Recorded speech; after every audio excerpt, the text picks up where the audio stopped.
എല്ലാവർക്കും സ്വാഗതം. ഈ റിവ്യൂ ഇഷ്ടപ്പെടുവാണെങ്കിൽ ഒന്ന് ലൈക്ക് ചെയ്തും സബ്സ്ക്രൈബ് ചെയ്തും സപ്പോർട്ട് ചെയ്യണേ. ഇപ്പോൾ ആദർശ് ഒരു ലാപ്പിൽ എന്തൊക്കെയോ ചെയ്തുകൊണ്ടിരിക്കുമ്പോൾ അങ്ങോട്ട് കനക വന്നുണ്ട്. കനകയുടെ കയ്യിൽ കുറച്ച് മുല്ലപ്പൂ ഉണ്ട് കേട്ടോ. അന്നേരം ആദർശിൻ്റെ അടുത്ത് എന്നിട്ട് പറയുന്നുണ്ട്, മോനെ ഇത് കുറച്ച് മുല്ലപ്പൂവായി, ഇത് മുറി കൊണ്ടുവച്ചോ, മുറി നല്ല സുഗന്ധം വരും. നമ്മുടെ വീടിൻ്റെ പുറത്ത് ഒരുപാട് മുല്ലപ്പൂ നിൽപ്പുണ്ട്, അങ്ങോട്ട് ഇറങ്ങിയപ്പോൾ നല്ല മണം, അതുകൊണ്ട് ഞാൻ കുറച്ച് പറിച്ചെടുത്തുകൊണ്ട് വന്നത് മോന് തരാൻ വേണ്ടി എന്ന് പറയും. അന്നേരം ആദർശ് ചോദിക്കുന്നുണ്ട്, അമ്മയ്ക്കിത് നയനയുടെ കൈ കൊടുത്ത് വിടാമല്ലായിരുന്നു എന്ന് ചോദിക്കുമ്പോൾ മോളുടെ കൈ കൊടുക്കാൻ വേണ്ടിയേ വന്നത്, അന്നേരമല്ലേ ആദർശ് മോനെ കണ്ടേ, അന്നേരം തന്നേ ഉള്ളൂ എന്ന് പറയും. അന്നേരം ആദർശത്തെ കൈ മേടിച്ച് പിടിക്കും കേട്ടോ. അന്നേരം കനക പറയുന്നുണ്ട്, ഇങ്ങനെ ഇടയ്ക്കൊക്കെ അവൾക്ക് മുല്ലപ്പൂ മേടിച്ച് കൊടുക്കണം മോനെ, അവൾക്ക് ഒരുപാട് ഇഷ്ടമാണ് മുല്ലപ്പൂ എന്ന് പറയും. അന്നേരം ആദർശ് പറയുന്നുണ്ട്, അതിന് ഞങ്ങൾ പുറത്ത് പോകുമ്പോഴൊക്കെ അവൾക്ക് മുല്ലപ്പൂ മേടിച്ച് കൊടുക്കാറുണ്ട് ഞാൻ എന്ന് പറയുമ്പം, അതുപോലെ ഇടയ്ക്ക് വീട്ടിലും കൊണ്ട് കൊടുക്കണം, എങ്കിലേ അവൾക്ക് ഒരുപാട് സന്തോഷമാകും എന്ന് പറയും. അന്നേരം ആദർശ് പയ്യെ പറയാം, ഓ ഇപ്പം തന്നെ ഇത്തിരി സന്തോഷം കൂടുതലാണ്, അതൊക്കെ പോരെ എന്നിങ്ങനെ പയ്യെ പറയുവാണ്. അന്നേരം കനക ഇങ്ങനെ മനസ്സിൽ ഓർക്കുന്നുണ്ട്, ഈശ്വര കണ്ണുള്ളപ്പോൾ കണ്ണിൻ്റെ വില അറിയാൻ മേലാത്ത ഒരുത്തൻ എന്നിങ്ങനെ പറയുന്നുണ്ട്. എന്നിട്ട് പറയും, മോനിത് മുറിയിൽ കൊണ്ട് വെക്കുക, നല്ല മണം വരട്ടെ മുറിയിലൊക്കെ എന്ന് പറയും. അന്നേരം ആദർശ് അതുമായിട്ട് അങ്ങ് റൂമിലോട്ട് പോവാണ്. അന്നേരം കനക ആകെ വിഷമിച്ച് നോക്കി നിൽക്കുന്നുണ്ട് കേട്ടോ. ആദർശ് എങ്ങനെ മുല്ലപ്പൂവായിട്ട് റൂമിലോട്ട് വരുന്നു. അന്നേരം അത് എവിടെ വെക്കണം എന്നൊരു കൺഫ്യൂഷൻ. അന്നേരം തലേണയുടെ അടിയിലോട്ട് തന്നെ വെച്ചിട്ട് അവിടെ തന്നെ ഇരിക്കുക.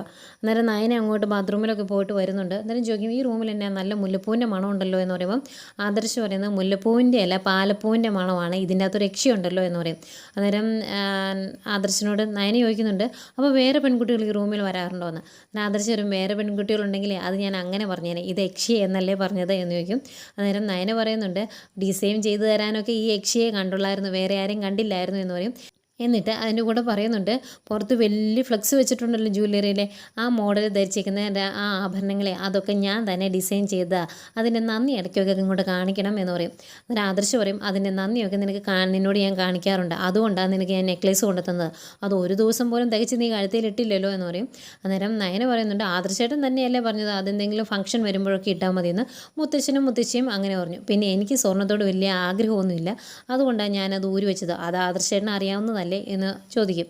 അന്നേരം ആദർശ് പറയും, ഞാൻ അങ്ങോട്ട് നന്ദിയൊന്നും കാണിക്കുന്നില്ല എന്ന് പറഞ്ഞുകൊണ്ട് ഞാൻ ഓർമ്മിപ്പിച്ചെന്നേ ഉള്ളൂ, അല്ലാതെ വേറെ ഒന്നും കൊണ്ടല്ല എന്ന് പറയുന്നുണ്ട്. അന്നേരം നയന പറയുന്നുണ്ട്, ആദർശേട്ടനെ ഞാനെന്ന ഭാവമാണ് എപ്പോഴും, അതാണ് ഇങ്ങനെയൊക്കെ സംസാരിക്കുന്നത് എന്ന് പറഞ്ഞിട്ട് നയന അങ്ങ് കിടക്കുവാണ്. അപ്പം നയന ഇങ്ങനെ കുറച്ച് നേരം സൂക്ഷിച്ച് നോക്കുക ആദർശ. അന്നേരം നയന നോക്കി, എന്താ ഇങ്ങനെ നോക്കുന്നത് ചോദിക്കുമ്പോൾ, ഒന്നുമില്ല എന്ന് പറയും.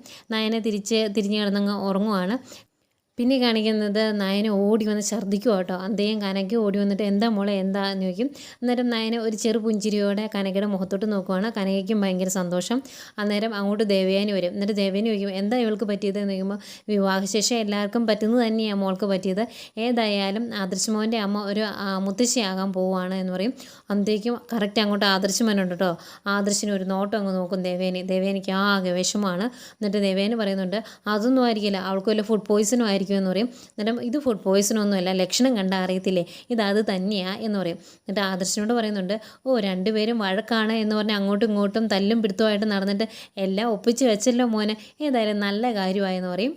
അന്നേരം ദേവയാനിക്ക് ആകെ ടെൻഷന്, അതൊന്നും അല്ല എന്ന് ദേവയാനി പറയുമ്പോൾ, അതേന്നേ ഈ ലക്ഷണമൊക്കെ കണ്ടാൽ നമുക്കറിയാൻ മേലേ എന്ന് പറയുമ്പോൾ ആകെ ടെൻഷനോടെ നിൽക്കുന്ന ആദർശനെ കാണിക്കുക കേട്ടോ.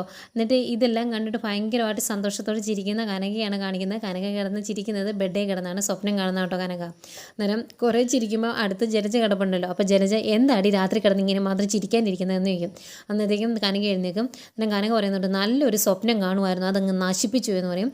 അന്നേരം ജലജ പറയുന്നുണ്ട്, നിൻ്റെയൊക്കെ ആഗ്രഹങ്ങളെ സ്വപ്നത്തിലേ നടക്കുകയുള്ളൂ, അല്ലാതെ ഒന്നും നടക്കാൻ പോകുന്നില്ല എന്ന് പറയുമ്പം കനക പറയുന്നുണ്ട്, അയ്യോ ഞങ്ങൾ പാവങ്ങളാണ്, ഞങ്ങളുടെ ആഗ്രഹങ്ങൾ സ്വപ്നത്തിലെങ്കിലും ഞങ്ങളൊന്ന് നടത്തിയെടുത്തോട്ടെ എന്ന് പറയുന്നുണ്ട്.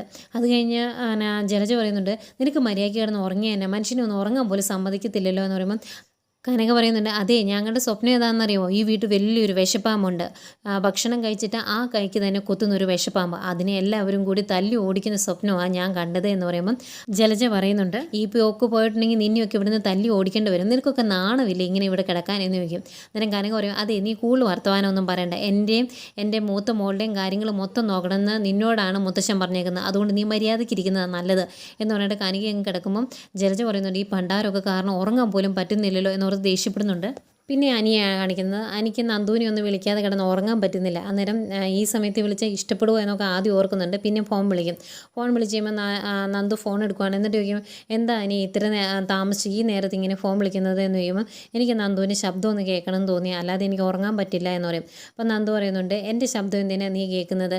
നിനക്ക് ശബ്ദം കേൾക്കാനും വിളിക്കാനും ഒക്കെ വേറൊരാളില്ലേ, ആ ആളെ വിളിച്ചാൽ പോരെ എന്ന് ചോദിക്കും. അന്നേരം അനി പറയുവാണ്, ഫോൺ കട്ട് ചെയ്യരുത്, എനിക്ക് കുറച്ച് കാര്യങ്ങൾ സംസാരിക്കാനുണ്ട്, കേൾക്കാൻ പറ്റുമോ എന്നിങ്ങനെ ചോദിക്കുമ്പം ഇങ്ങനെ കുറച്ച് നേരം ആലോചിച്ച് കേൾക്കും നന്ദു എന്ത് പറയണമെന്ന്. എന്നിട്ട് നന്ദു പറയുന്നുണ്ട്, ഈ സമയത്ത് അങ്ങനെ സംസാരിച്ചാൽ ശരിയാകില്ല എന്ന് പറഞ്ഞ് ഫോൺ കട്ട് ചെയ്യും. അന്നേരം ആകെ വിഷമത്തോടെ നിൽക്കുക കേട്ടോ അനി.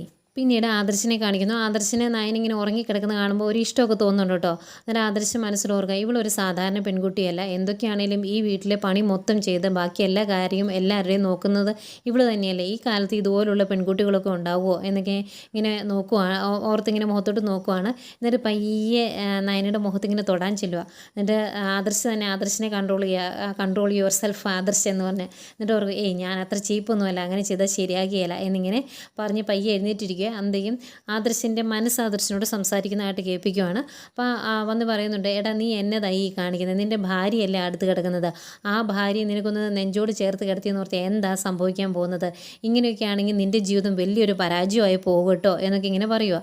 അന്നേരം ആദർശ് പറയുന്നുണ്ട്, ഞാൻ അത്ര ചീപ്പല്ല എന്ന് പറയുമ്പം, പിന്നെ എന്നാത്തിനാണ് നീ കല്യാണം കഴിച്ചത്, നീ പലപ്പോഴും പറയാറുണ്ട് നയനെ നീ സ്നേഹിക്കാത്തത് നിൻ്റെ അമ്മയ്ക്ക് വേണ്ടിയാണ്, അങ്ങനെയൊക്കെ വിചാരിച്ചുകൊണ്ടിരുന്ന ജീവിതം എന്താകും എന്ന് നിനക്കറിയാവോ, ഒരു കാര്യം ചെയ്യേ, നീ ഈ റൂമിൽ നല്ല രീതിയിൽ നിൻ്റെ ഭാര്യയെ അങ്ങ് സ്നേഹിക്കുക, പുറത്തിറങ്ങി കഴിയുമ്പോൾ ഇച്ചിരി ഗൗരവവും ദേഷ്യമൊക്കെ കാണിച്ചാൽ മതി, അങ്ങനെ കാണിക്കുന്ന എന്തോരം പേരുണ്ട്, പിന്നെ നീ വലിയ ബുദ്ധിരാക്ഷസനല്ലേ, ഇതൊക്കെ നിന്നെക്കൊണ്ട് ചെയ്യാൻ പറ്റുന്നതല്ലേ ഉള്ളൂ എന്നൊക്കെ പറഞ്ഞ് ഭയങ്കരമായിട്ട് ഉപദേശിക്കുക.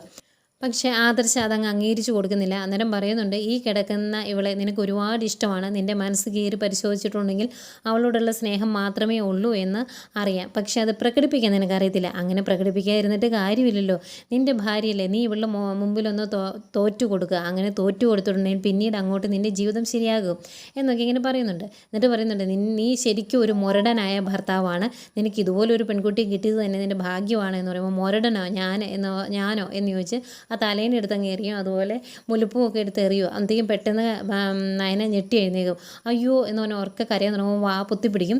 അന്നേരം കുറച്ച് കഴിഞ്ഞേക്ക് വിടും. അന്നേരം പറയും, അന്നേരം നയനെ ചോദിക്കുന്നുണ്ട്, ഇത് എന്നതാ ഇത്, ഞാൻ പേടിച്ചു പോയല്ലോ എന്നിങ്ങനെ പറയും. അന്നേരം ആദർശ് ചോദിക്കുന്നുണ്ട്, അതെ എനിക്ക് ഞാനെന്ന ഭാവം ഉണ്ടോ എന്ന് ചോദിക്കും. അന്നേരം നയന പറയും, ഞാൻ നേരത്തെ ഇത് പറഞ്ഞായിരുന്നു, അതും ആലോചിച്ചുകൊണ്ടാണോ കിടന്നത്, അതിനെന്താ സംശയം, മൂർത്തി ജ്വല്ലറിയുടെ MD ആണ് എന്നുള്ളൊരു തലക്കനമുണ്ട് എൻ്റെ ഭർത്താവിന്, ആ തലക്കനം ഉള്ളത് കൊണ്ട് തന്നെയാണ് ഒരു കാര്യവും ശരിയാകാത്തത് എന്ന് നയനയും പറയുന്നുണ്ട്. അന്നേരം ആദർശ് ഇങ്ങനെ ഇന്ന് ആലോചിക്കുവാണ്. അന്നേരം നയന ചോദിക്കുന്നുണ്ട്, എന്നതായി ആലോചിക്കുന്നത് ചോദിക്കുമ്പോൾ, ഒന്നുമില്ല എന്ന് പറയും. നയന അന്നേരം കിടക്കുക കേട്ടോ. എന്നിട്ട് നയന അതിൻ്റെ കൂടെ ചോദിക്കുന്നുണ്ട്, അതെ എനിക്ക് മുറി കിടക്കാമോ, അതോ ഇവിടെ കിടക്കാൻ പറ്റിയല്ലെന്ന് ഞാൻ മുത്തശ്ശനോട് പോയി പറയണോ എന്ന് ചോദിക്കും. അന്നേരം ആദർശ് പറയുന്നുണ്ട്, എന്നാൽ നീ മുത്തശ്ശനോട് പോയി പറ, എന്നിട്ട് അതിനുള്ള കാരണം കൂടി അങ്ങോട്ടങ്ങ് പറഞ്ഞേരെ എന്ന് പറയുന്നുണ്ട്. എന്നിട്ട് ആദർശ് പറയുന്നുണ്ട്, എനിക്ക് മാത്രമല്ല നിനക്കും അത്യാവശ്യം തലക്കനമുണ്ട്, അതുകൊണ്ടാണ് നമ്മൾ തമ്മിൽ ചേരാത്തതെന്ന് ആദർശം പറയുന്നുണ്ട്. അന്നേരം മനസ്സ് അവളെന്ന് പറയുന്നുണ്ട്, നീ അവളുടെ മുന്നിൽ ഒന്ന് തോറ്റു കൊടുക്ക്, അന്നേരം നിൻ്റെ കാര്യങ്ങൾ അങ്ങോട്ടും ഇങ്ങോട്ടും സംസാരിക്കുക, അങ്ങനെ ജീവിതം മുന്നോട്ട് കൊണ്ടുപോകും എന്നൊക്കെ പറയുമ്പം, അതെ എന്നെ ആരും കൂടുതലും ഇങ്ങോട്ട് പഠിപ്പിക്കാനൊന്നും വരണ്ട, എന്താ ചെയ്യേണ്ടതെന്ന് എനിക്കറിയാം എന്നൊക്കെ പറഞ്ഞ് മനസ്സിനോട് തിരിച്ച് പറയുമല്ലോ. അന്നേരം ഇതെല്ലാം കേൾക്കുന്ന നയനെ ഓർക്കും, ഇതെന്താ എന്തോ പ്രശ്നമുണ്ടല്ലോ, ഇതെന്തെങ്കിലും തന്നെത്താനെ സംസാരിക്കുന്നത് എന്നൊക്കെ ഇങ്ങനെ മനസ്സിലോർക്കൂട്ടോ നയന. അത് കഴിഞ്ഞ് ആദർശനോട് ചോദിക്കുന്നുണ്ട്, ഇതെന്തെങ്കിലും തന്നെത്താനെ സംസാരിക്കുന്നത്, ഉറക്കത്തിലാണെങ്കിൽ ഉറക്കത്തിൽ സംസാരിച്ചതാണെന്ന് ഓർക്കാം, ഇത് എഴുന്നേറ്റിരുന്നാലോ സംസാരിക്കുന്നേ എന്ന് പറയും. അന്നേരം ആദർശ് പറയും, ഞാൻ സംസാരിച്ചൊന്നുമില്ല, നിനക്ക് തോന്നുന്നതാന്ന് പറയും. അന്നേരം എനിക്ക് തോന്നിയതോ എന്ന് നയന ചോദിക്കുമ്പോൾ, അതെ നിനക്ക് ഇത്തിരി ആവശ്യമില്ലാത്ത ഓർമ്മകളും ചിന്തകളും ഒക്കെ ഉണ്ട്, അതാണ് പല കാര്യങ്ങൾക്കും പ്രശ്നം, പിന്നെ തലക്കനം, എന്നെപ്പോലെ തന്നെ ഞാനെന്ന ഭാവം നിനക്കും ഉണ്ട്, അതുകൊണ്ടാണ് നമ്മൾ തമ്മിൽ ചേരാത്തത് എന്ന് ആദർശ് പറയുന്നുണ്ട്. എന്നിട്ട് ഏതായാലും രണ്ടുപേരൂടെ കിടക്കുവാണ്. അന്നേരം ആദർശിടയ്ക്ക് നയനെ ഇങ്ങനെ ഒരു ഇത്തിരി ഇഷ്ടത്തോടെയൊക്കെ നോക്കുന്നുണ്ട് കേട്ടോ. അന്നേരം നയന ഇങ്ങനെ മനസ്സിലോർക്കുക, എന്നോട് ഒരുപാട് ഇഷ്ടമുണ്ട് എന്ന് എനിക്കറിയാം, പക്ഷേ അത് പ്രകടിപ്പിക്കുന്നില്ല, അതുകൊണ്ട് തന്നെ അത് ആ പ്രകടിപ്പിക്കുന്ന കാലം വരെ ഞാൻ കാത്തിരിക്കണം, ആ സമയം വരെ ഞാൻ ഈ മുറിയിലുണ്ടാവുമോ എന്ന് എനിക്കറിയില്ലല്ലോ എന്നിങ്ങനെ ചിന്തിച്ചിരിക്കുന്ന നയനെ കാണിച്ചുകൊണ്ടാണ് ഇന്നത്തെ എപ്പിസോഡ് അവസാനിക്കുന്നത്.